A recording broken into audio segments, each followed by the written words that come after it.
In this video, we are going to look at some of the questions related to projectile motion. But of course, there are plenty of other questions given in the textbook which you all need to check. Alright, so let us start with the first question in here. So these are a couple of objective questions. Let us start with the first one.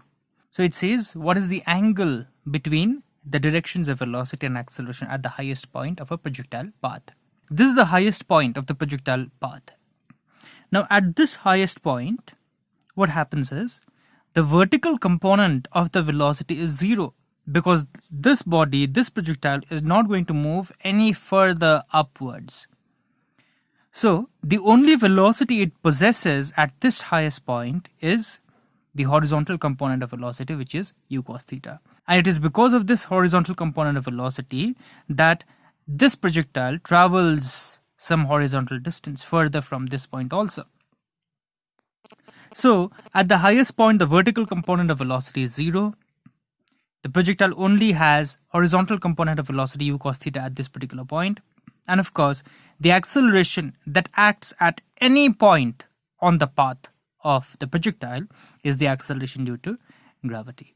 So as you can see, the angle between the horizontal component of velocity and the acceleration at the highest point of the projectile path is 90 degrees. The second question says, at what angle should the projectile be thrown such that it covers maximum horizontal distance? So it is asking us the value of this theta. So at what angle should the projectile be thrown such that it covers maximum horizontal distance? That is, the range of the projectile should be maximum. Now the formula for range of the projectile is u squared sine 2 theta divided by g. We've already derived this. So if you throw the projectile with a certain initial velocity, then u is a constant, g is a constant. So for r to be maximum, sine 2 theta has to be maximum. Therefore, for a given u and g, of course, r is maximum when sine 2 theta is maximum. That is when 2 theta is 90 degrees. Because sine 90 has the maximum value. That means theta is equal to 45 degrees. Which means if you throw the projectile at an angle of 45 degrees, then what happens is this projectile is going to travel maximum horizontal distance. So if there's someone who is a javelin thrower or a discus thrower, then you can keep this thing in mind. Let us now give a look at this numerical, which says that a ball is thrown from the top of a tower with an initial velocity of 10 meters per second and at an angle of 30 degrees above the horizontal. So what you have is a tower. So this vertical line is representing the tower and this point is the top of the tower.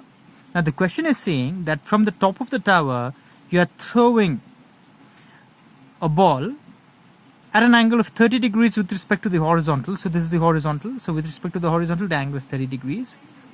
And the body is thrown with an initial velocity of 10 meters per second. So u is 10 meters per second. Then furthermore it says it hits the ground at a distance of 17.3 meters from the base of the tower. So the question further tells us that this ball, after traveling this distance, it travels a horizontal distance of 17.3 meters, measured of course from the base of the tower. Then the question is asking what is the height of the tower. So this u is resolved into two mutually perpendicular components, ux and uy. Of course ux is u cos theta and uy is u sin theta. So let us start with what is given. What is given is the initial velocity, which is 10 meters per second. The angle of inclination with respect to the horizontal is given to be 30 degrees. The range, the horizontal distance traveled is 17.3 meters. And of course the acceleration due to gravity is given to be 10 meters per second squared. So let us calculate the horizontal component of velocity, which is u cos theta. So this comes out to be 8.65 meters per second. And the vertical component u sin theta of the velocity comes out to be 5 meters per second. So if t be the time taken by the ball to reach the ground, then the horizontal range is given by horizontal component of velocity into the time taken to reach the ground. So ux is u cos theta into t. So t comes out to be r upon u cos theta. R is given to be 17.3 meters.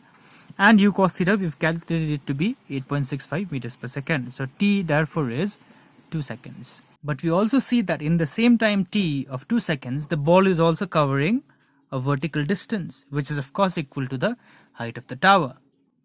Therefore, the vertical distance traveled by the ball in time t is given by this equation of motion.